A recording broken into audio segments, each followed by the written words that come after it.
આ રઘુવંશી સ્વાભિમાન સંમેલન સ્થાનિક સ્વરાજની જે ચૂંટણી આવી રહી છે તેમાં રઘુવંશી સમાજના ઉમેદવારોની જે ટિકિટ ફાળવણીમાં જે ઉપેક્ષા કરવામાં આવેલ છે તેના વિરુદ્ધની અંદર આ સ્વાભિમાન સંમેલનનું આયોજન કરવામાં આવેલ છે.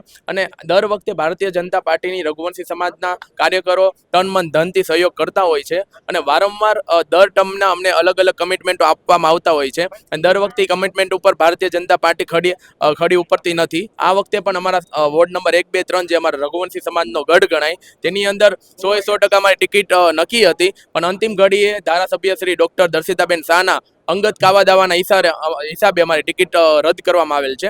અને તે આ સમગ્ર રઘુવંશી સમાજની અત્યારે લાગણી દુભાણી છે ને તે આપ સૌ જોવો તો બહોળી સંખ્યામાં રઘુવંશી સમાજ ઉપસ્થિત રહ્યા છે અને 100% અમે આ વખતે ભારતીય જનતા પાર્ટીના વિરુદ્ધ મતદાન કરવા જઈ રહ્યા છીએ. અમે કોઈ ચોક્કસ પાર્ટીને મત આપવા માટેનો કોઈ નિર્ણય નથી લીધેલો, પણ રઘુવંશી સમાજ એટલું નિર્ણય લીધેલ છે કે અમે આ વખતે ભારતીય જનતા પાર્ટીને તો મત નહીં જ આપીએ. નહીં, અમારો રઘુવંશી સમાજ વર્ષોથી ભારતીય જનતા પાર્ટીની વિચારધારા સાથે સંકળાયેલો છે. સનાતન ધર્મ છે એમાં અમારો રઘુવંશી સમાજ ખૂબ જ મોટી વિશાળ સંખ્યામાં રાજકોટમાં રહે છે અને અમે ભારતીય જનતા પાર્ટીની વિચારધારાને ફોલો કરીએ છીએ. અમે અહીંયા સ્થાનિક નેતાઓ છે અત્યારે અમે એના વિરુદ્ધમાં જઈ રહ્યા છીએ, એટલે કદાચ બની શકે અમે વધારે પડતા નોટામાં મતદાન કરીએ.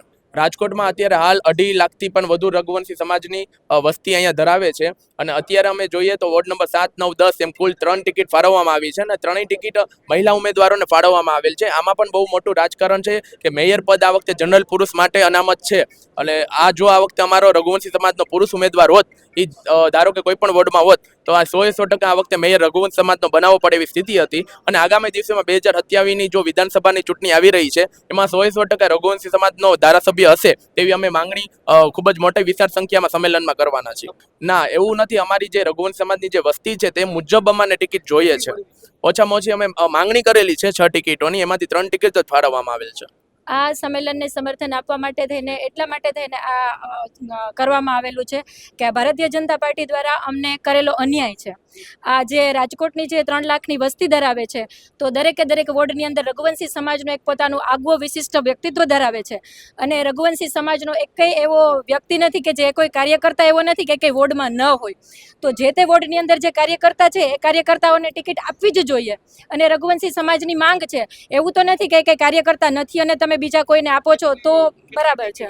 રઘુવંશી સમાજની માત્ર 3 ટિકિટ આપેલી છે જે કાળક્રમે ઘટતી ગઈ છે. નહીંતર પહેલા રઘુવંશી સમાજની જ્યારે 9 ટિકિટો હતી, 8 ટિકિટ હતી, 7 હતી, કાળક્રમે આજે 5નું 6નું વચન આપેલું હતું અને 3 જ ટિકિટો ફાળવવામાં આપેલી છે. ત્યારે આ અન્યાય કોઈ પણ રીતે સહન કરી લેવામાં નહીં આવે. ના, આગામી સમયમાં અમે રઘુવંશી સમાજ છે એ જનસંઘ વખતથી રાષ્ટ્રીય જનસંઘ વખતથી ભારતીય જનતા પાર્ટી સાથે જોડાયેલો સમાજ છે.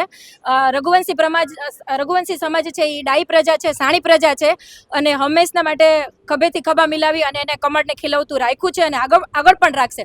પણ અમારી જે માંગ છે એ જે અત્યારે સ્થાનિક નેતાઓએ જે કરેલો અન્યાય છે એની સામે છે અને એની જે સિસ્ટમ છે, એની જે કાર્ય કરવાની પદ્ધતિ છે અને જે ફાઇનાન્શિયલી સ્ટેટસ કેવું છે એ જોઈ એ આગામી સમયની અંદર 2027ની ધારાસભાની ચૂંટણી આવે જ છે. ત્યારે આજે રઘુવંશી સમાજની તે ખાલી હજી અમારી 2 દિવસની અમારી આ જાહેરાત છે.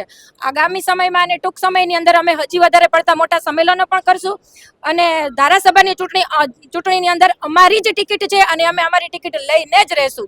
ભાજપને મતદાન ન કરીએ એવી રીતે ચોક્કસ અમારા સમાજની સાથે વાતચીત કરી અને આગળનો નિર્ણય અમે તમને જણાવશું.